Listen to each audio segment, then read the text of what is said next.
Hey guys, I know it's been a long time since you've seen either myself or Unicronobot. We did not disappear off the face of the earth, but like I say every time, life just kind of gets in the way and things happen, and I'm sorry about that, but I do have a review for you today. Part of my problem too was not being able to actually get a chance to check this out until not too long ago, but I do have for you Masterpieces, episode 14, I guess we'll call it 14. Um, and I'm going to talk to you about the conclusion, the finale, the film, Predacons Rising.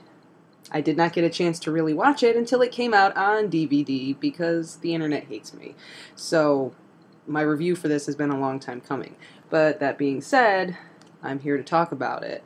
Now, it has been out for a while, so if you're watching this video and you still haven't seen this, don't watch the video. I'm going to ruin things. But I'm assuming that most of you have already seen this. Probably more than once, like I have. I had to watch it more than once before I could really kind of get it sunk into my head exactly what happened and how I kind of felt about it. All right, so what happened? Unicron shows up and takes over Megatron's body and tries to destroy Cybertron. In a nutshell, Shockwave and Starscream start cloning Predacons, so now we have more than one Predacon. And how does Unicron try and destroy Cybertron? By reanimating all of the other Predacon fossils on the planet. So we have Zombicons, as Knockout calls them at one point. And the Autobots have to stop them, of course. And what ends up happening? Well, yeah, the Autobots stop them.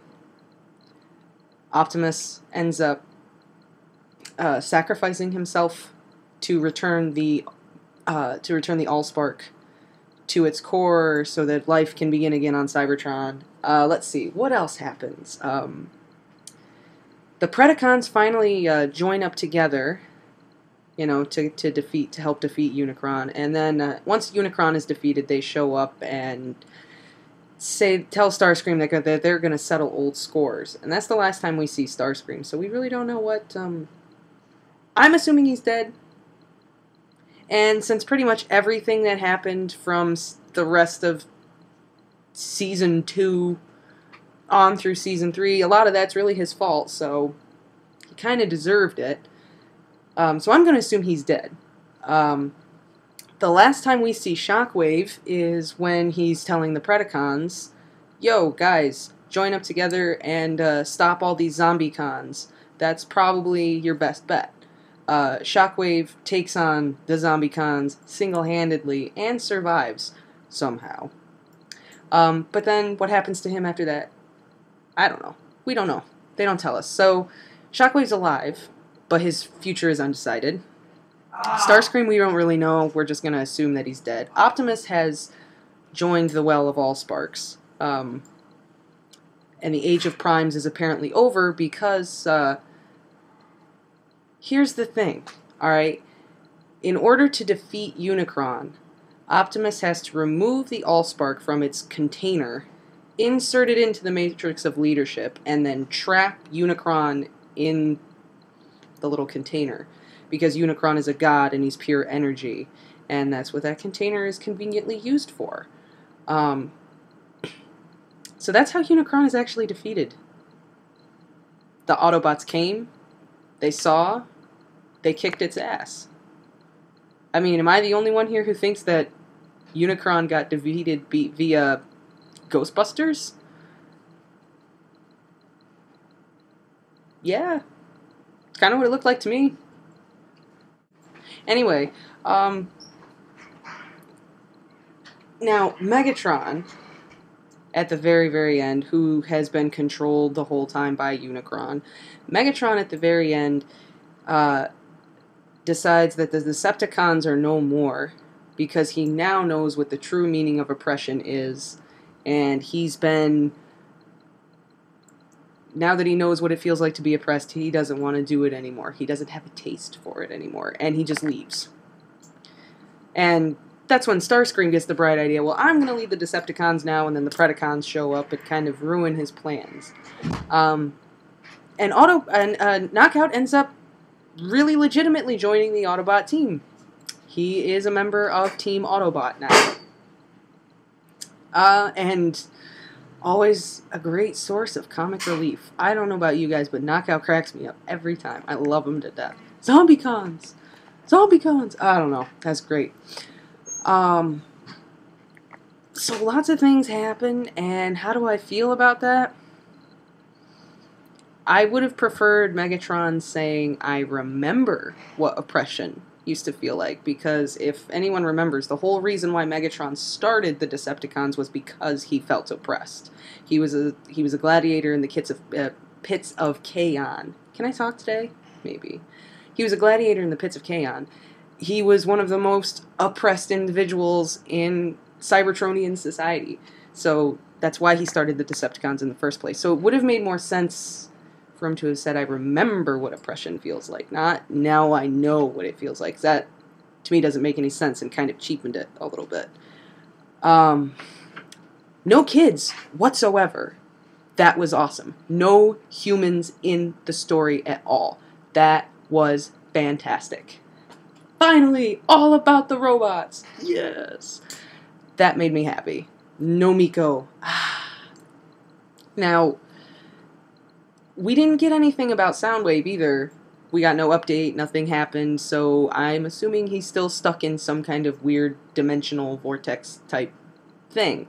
And that sucks. If that was his fate, he was defeated by the kids. That just, that kind of left me, the end of the Age of Primes. Okay, so now what? Because we all know that there's a new show coming out. Alright, with a new show coming out, we've got no Optimus. Megatron just took off somewhere. The Decepticons are dismantled for good. And Megatron's just gone. To do what? We don't know. Starscream is, we're assuming he's dead. I'm going to assume he's dead. We don't know what's going on with Shockwave. I want to know how they're going to continue in aligned continuity with all of this that just happened. Like, what new characters are you going to introduce? Where are you going to go with this? Are we going to get a new Decepticon leader? Maybe somebody like Overlord could be a new villain? I don't know. That would be cool. But I know the new show is going to be more kid-friendly and whatever else, so I thought Season 3 was great, for the most part. I loved Season 3. It was intense. It was beautifully animated. It was everything. And this conclusion made sense in a lot of ways to me. And I'm not 100% disappointed, but there's just certain things that really kind of left me wanting. And, you know, Megatron's decision didn't bother me, but it was the way they did it that kind of bothered me. And Optimus Prime being gone for good, yeah, we'll see. I never believed that one. Even though he sacrificed himself and blah, blah, blah, and it's just a new transformation and all of that. I just don't know. And what's going to happen with the Predacons and the Autobots?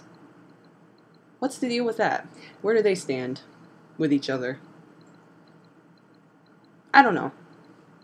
You guys can let me know what you think. I mean, I know this review was a long time in coming, and it is a little late in coming, but that's, it took me a while to kind of process everything, and kind of, I don't know.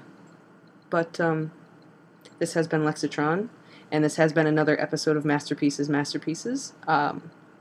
I will be getting out more reviews and more videos to you, so do keep watch. New stuff is coming. Alright, and until then, despite what Predacons Rising said, I'm gonna still hail Megatron.